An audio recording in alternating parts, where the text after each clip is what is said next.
एक क्वेश्चन है जो साइबर सिक्योरिटी से रिलेटेड है और साइबर आक्रमण से या साइबर वॉरफेयर अभी रिसेंट ही द हिंदू और इंडियन एक्सप्रेस दोनों में ही एक एक आर्टिकल आया है जो कि साइबर सुरक्षा को लेके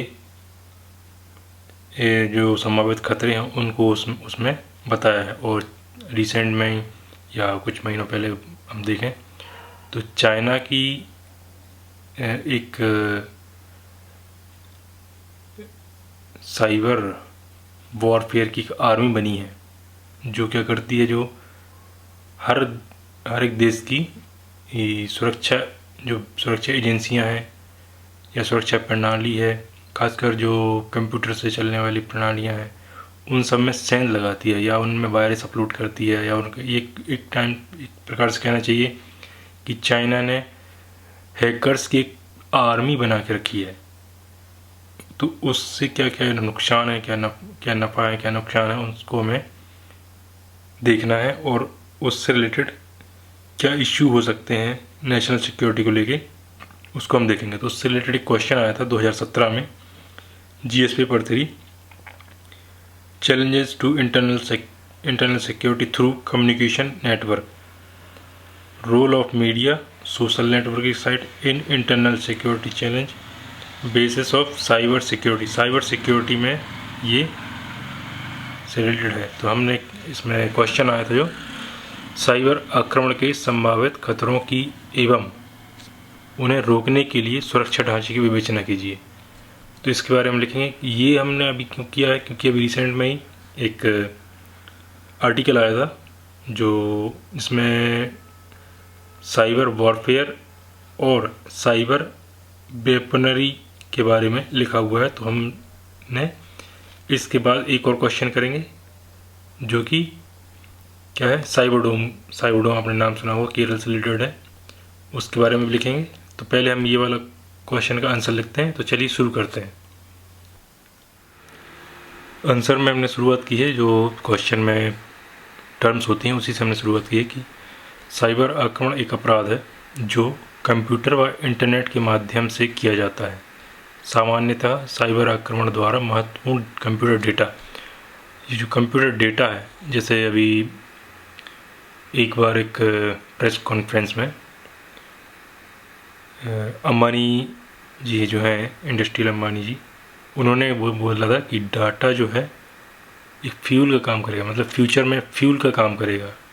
पहले अपन जो लड़ाइयाँ होती हैं वो ऑयल के लिए हो रही हैं या एनर्जी के लिए हो रही हैं, इन सब के लिए हो रही हैं, लेकिन आगे जो अब लड़ाइयाँ होंगी या कुछ भी वॉर्स होंगे वो किसके लिए होंगे, कंप्यूटर डेटा के लिए।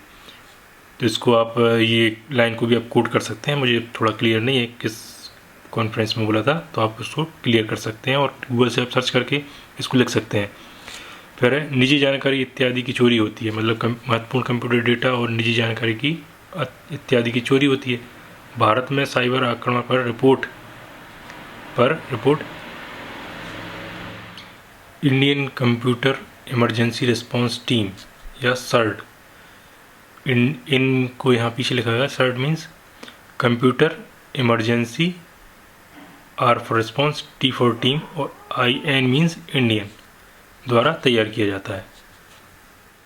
आगे हमने लिखा है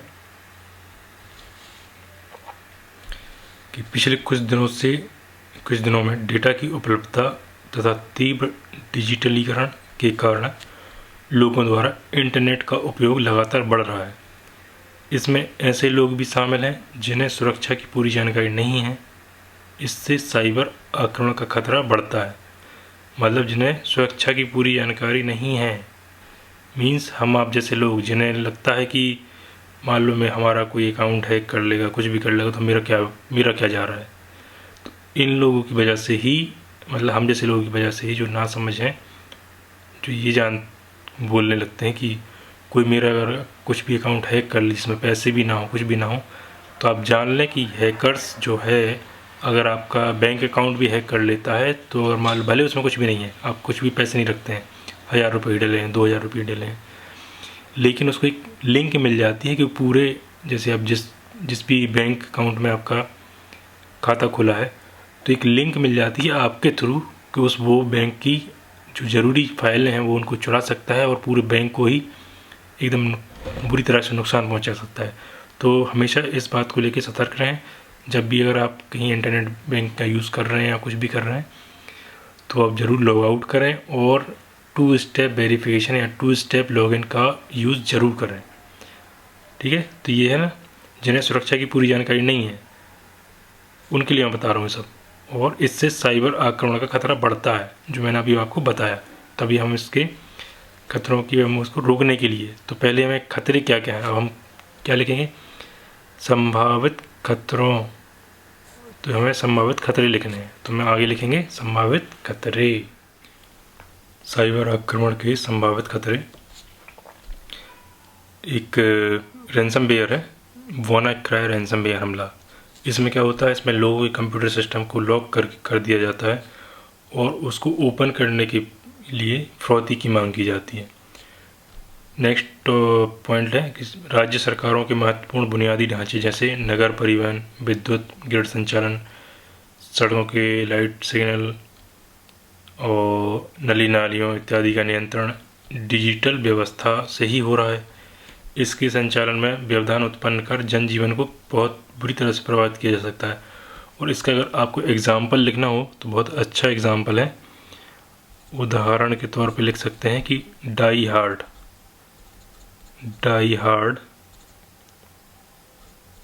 एक मूवी है, डाई हार्ड 4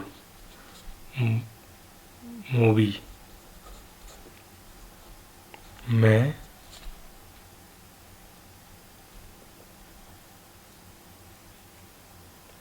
साइबर वॉर में बताया गया है, या इसमें जो कि डाई हार्ड 4 मूवी जो है वो साइबर हमले से रिलेटेड है। और आपने में अगर ये मूवी नहीं देखी तो मैं बोलूँगा आपको, बिल्कुल फोर्स करूँगा कि आप इस मूवी को ज़रूर देखें, ताकि आपको ये साइबर आक्रमण क्या होता है इसके बारे में पूरी जानकारी आपको इस मूवी देखने के बाद फुल जानकारी पता हो जाएगी। और इससे क्या क्या कैसे उसमें बताया गया है कि कैसे एक विद इन सेकेंड आप पूरे शहर को, पूरे राज्य को, पूरे कंट्री को अपने एक छोटे से लैपटॉप के सहारे उसको पूरे तहस नहस कर सकते हैं। तो इसमें इस मूवी में ये बताया गया है। नेक्स्ट है कि व्यापार इकाइयों के संचालन को ठप कर सकता है, जो कि इस मूवी में बताया गया है। राष्ट्रीय सुरक्षा से संबंधित सूचनाओं को उजागर करके सुरक्षा कमज़ोर कर सकता है। ठीक है, अभी हम क्या लिखेंगे, अभी हमने क्या लिखे, ये संभावित खतरे हैं। और भी संभावित खतरे हैं, जैसे पहले वॉर कैसे होते थे। पहले मतलब अगर हम हिस्ट्री की बात करें तो पहले क्या चलते थे, पहले पत्थरों से और धनुष बाण से लड़ाई होती थी। फिर 19वीं सदी में तोपों से लड़ाई होने लगी। फिर नेक्स्ट और ज़्यादा 20वीं सदी में आए तो वहाँ पर परमाणु बम काफ़ी देखने को मिलते हैं, अगर आपने हिस्ट्री पढ़ी हो तो। और अब 21वीं सदी में क्या हो रहा है, अब हम साइबर हथियार पर आधारित युद्ध लड़ रहे हैं। जैसे चाइना में एक टीम ही बना दी है, उनकी साइबर आर्मी ही है जो यही काम करती है। ठीक है, तो हम क्या करेंगे इसमें, और भी कई सारे, ये तो हमने एक एग्जांपल बताया रैंसमवेयर का। इसमें और भी एग्जांपल हैं जिसके मैं बता देता हूँ आपको, कि जैसे एक मालवेयर होता है। ये हम साइबर आक्रमण से संबंधित खतरे में, मतलब साइबर थ्रेट बता रहा है, साइबर सिक्योरिटी में थ्रेट्स। तो जैसे एक मालवेयर है, इमोटिट है, डिनाइल ऑफ सर्विस है, और मैन इन द मिडल है, फिशिंग है, एसक्यूएल इंजेक्शन है, पासवर्ड अटैक है। ये कुछ ऐसे मैंने एग्जांपल बताए जो साइबर सिक्योरिटी थ्रेट के लिए जाने जाते हैं। तो आप इन सब के बारे में गूगल करके आप इसको पढ़िए और कमेंट में मुझे बताइएगा कि इन सब के मतलब क्या होते हैं, इनकी फुल फॉर्म क्या है। ठीक है, अब हम नेक्स्ट इसमें बात आगे बढ़ते हैं। उसमें हम क्या करना है, हमें साइबर आक्रमण को रोकने के लिए सुरक्षा ढांचे की विवेचना कीजिए। तो हम इसमें रोकने के लिए क्या इंफ्रास्ट्रक्चर है, या क्या सॉफ्टवेयर, या इंडिया क्या क्या कर रहा है, हम वो लिखेंगे। नेक्स्ट हमें लिखना था साइबर आक्रमण रोकने के उपाय। अंतर्राष्ट्रीय, राष्ट्रीय दोनों स्तरों पर संभावित साइबर आक्रमण से बचाव के लिए सक्षम सुरक्षा तंत्र और कानून बनाया गया है।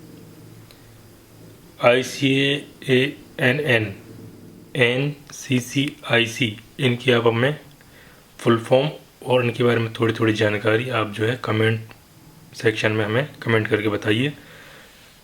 UN इंटरनेट गवर्नेंस फोरम इत्यादि जैसे कुछ प्रमुख संगठन हैं जो साइबर आक्रमण की निगरानी करते हैं तथा इन आक्रमण को असफल कर देते हैं।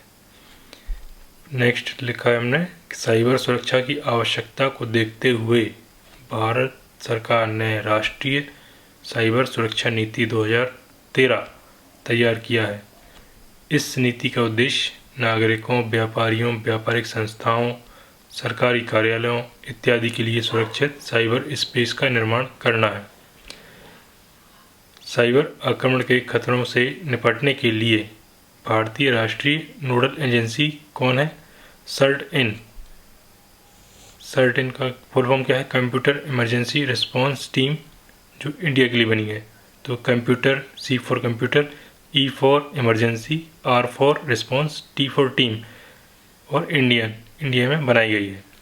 तो ये था हमारा साइबर आक्रमण से कई संभावित खतरों की एवं उन्हें रोकने के लिए सुरक्षा ढांचे की भी विवेचना। आई होप आपको ये वीडियो पसंद आया होगा, तो इसको लाइक करना, चैनल को सब्सक्राइब करना और कमेंट में हमें ज़रूर बताना कि आपको कैसा लगा। Thank you.